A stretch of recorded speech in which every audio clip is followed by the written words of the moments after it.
While many in Texas are still recovering from that deep freeze, the unanswered questions have turned the spotlight on the power grid. Ginger Zee in this week's It's Not Too Late breaks down why experts say this disaster is a reflection of how our changing climate can lead to extreme events and that it's crucial we prepare.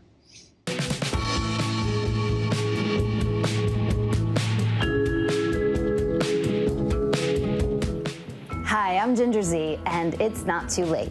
So now that our nation is thawing out and power's back on, it seems the questions and frustrations seem to be rising as quickly as the temperatures. I've never imagined any of this was going to happen. I mean, how in a world where we can see this in a forecast for at least a week in advance, does a human catastrophe like this happen in 2021? Our wind and our solar got shut down. It just shows that fossil fuel is necessary.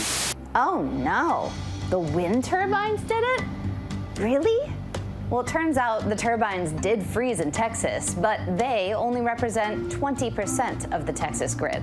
But the main culprit, the deep chill that stalled natural gas production. Natural gas is what powers the bulk of Texas's electricity supply. But this was a failure from many different sources of energy, including coal.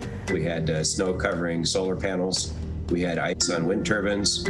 We had natural gas supply constraints that caused a lot of problems with natural gas generation. We even saw problems with a nuclear plant that tripped offline. The demand was simply too high, so they had to shut it down. There's also one big difference in Texas. Most of Texas is the only area in our country that is not on the national grid. So during the kind of the mid to late part of the 20th century, FERC, the Federal Energy Regulatory Commission, they derived their authority to regulate the transmission infrastructure because of interstate commerce. The Texas utilities said, nope, we're not going to connect to any neighbors outside of Texas. So we will have a grid within Texas. So we're not subject to federal regulation. Not subject to federal regulation, but also not able to have the backup. See, in each of these sections, if, say, the Great Lakes starts to go out of power, they can pull from the Dakotas. The larger the interconnection, I think the more resilient that you are to unexpected difficulties. What in the world does that even mean, though, the national grid? I mean, have you taken a moment to think about where your power comes from? We have a little primer.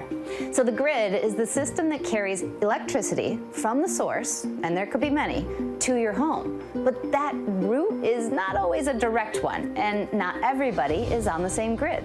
So the electric power system is comprised of generators that provide the energy into the transmission network, and then that's delivered to the customers through a distribution infrastructure.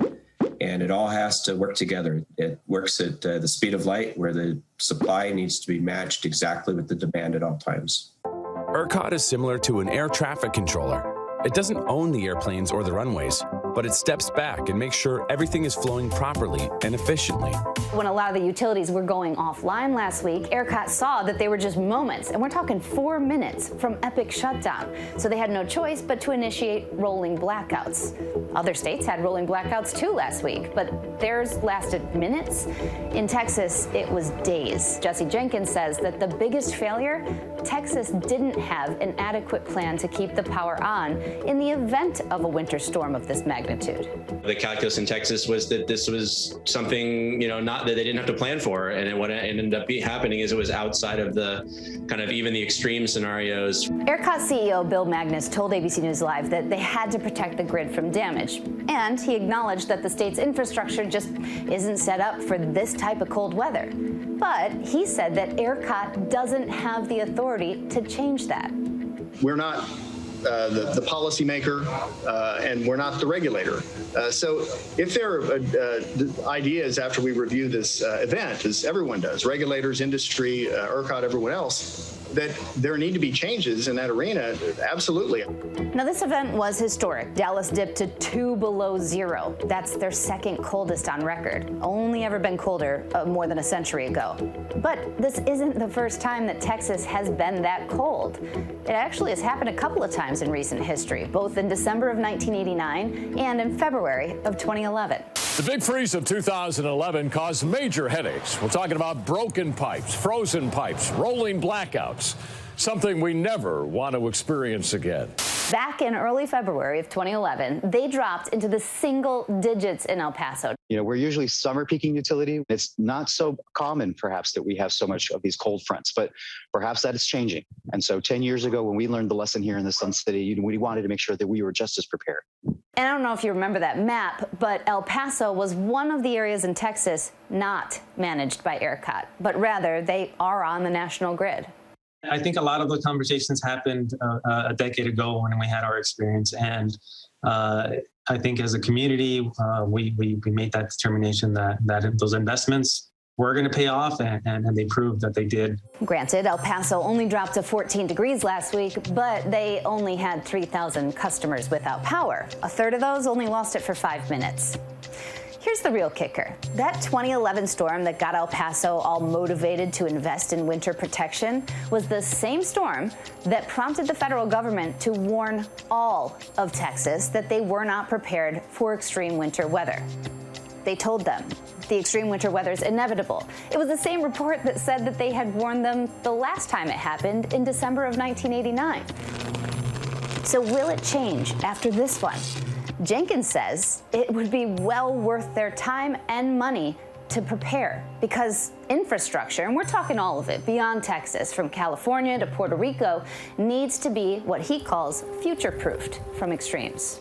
All of these kinds of events are exacerbated by climate change. And what that means is that the past isn't necessarily a good guide for the future anymore. So what we might have thought of as a once in 100-year flood or a once in 100-year drought, we just can't say that anymore, because the last 100 years is not a guide for the next 100 years. It's time to prepare, and I promise it's not too late. Time to prepare. Our thanks to Ginger for that.